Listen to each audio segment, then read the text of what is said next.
৪৫ বছর বয়সেই ৪৪ সন্তানের মা। কি শুনতে অবাক লাগছে? অবিশ্বাস্য হলেও এমনই একজন আফ্রিকান নারীর নাম মারিয়াম নাবাতানজি। ৪০ বছর বয়সেই তিনি জন্ম দিয়েছেন ৪৪ সন্তান। বর্তমানে তার বয়স ৪৫ বছর। তাকে বিশ্বের সবচেয়ে উর্বর নারী হিসেবে বিবেচনা করা হয়।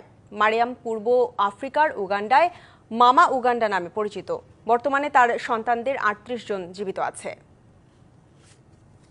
১৯৮০ সালে উগান্ডার মোনোকো জেলায় জন্মগ্রহণকারী মারিয়াম নাবাতানজির ১২ বছর বয়সে বিয়ে হয় ৪০ বছর বয়সী এক ব্যক্তির সাথে। বিয়ের ১ বছর পর ১৩ বছর বয়সী প্রথম যমজ সন্তানের জন্ম দেন তিনি। তার বাবা মা এক প্রকার জোর করেই বিয়ে দিয়েছিলেন তাকে। এদিকে যমজ সন্তান জন্মের পর মারিয়াম নাবাতানজি ডাক্তারের কাছে গেলে তারা বলেছিলেন তার ডিম্বাশয়টি অস্বাভাবিক বড়, যার কারণে হাইপার ওভুলেশন নামক অবস্থার সৃষ্টি হয়। ডাক্তাররা তাকে জানিয়েছিলেন তিনি কখনই জন্ম নিয়ন্ত্রণ ওষুধ সেবন করতে পারবেন না, কারণ সেগুলো তার স্বাস্থ্যের জন্য খুবই ক্ষতির কারণ হতে পারে। শাইনি চুলে এখন হবে সব হেয়ারস্টাইল। সিল্কোর দ্বিগুণ শাইনি চুল প্রতিদিন। মারিয়াম নাবাতানজি এখন পর্যন্ত ৪ বার যমজ সন্তান জন্ম দিয়েছেন। একসঙ্গে ৩ সন্তানের জন্ম দিয়েছেন ৫ বার, আর ৫ বার একসঙ্গে ৪ সন্তানের জন্ম দেন মারিয়াম। এছাড়া মাত্র একবার এক সন্তানের জন্ম দেন তিনি। তবে মারিয়ামের ৬ সন্তান মারা গেছে। বর্তমানে ৩৮ জন সন্তান জীবিত রয়েছে।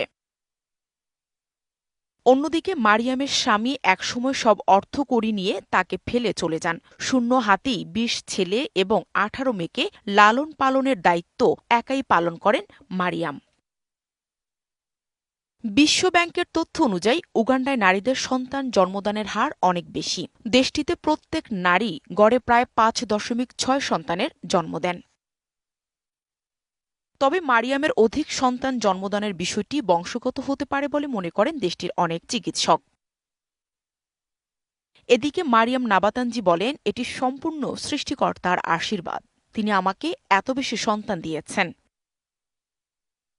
DBC news desk.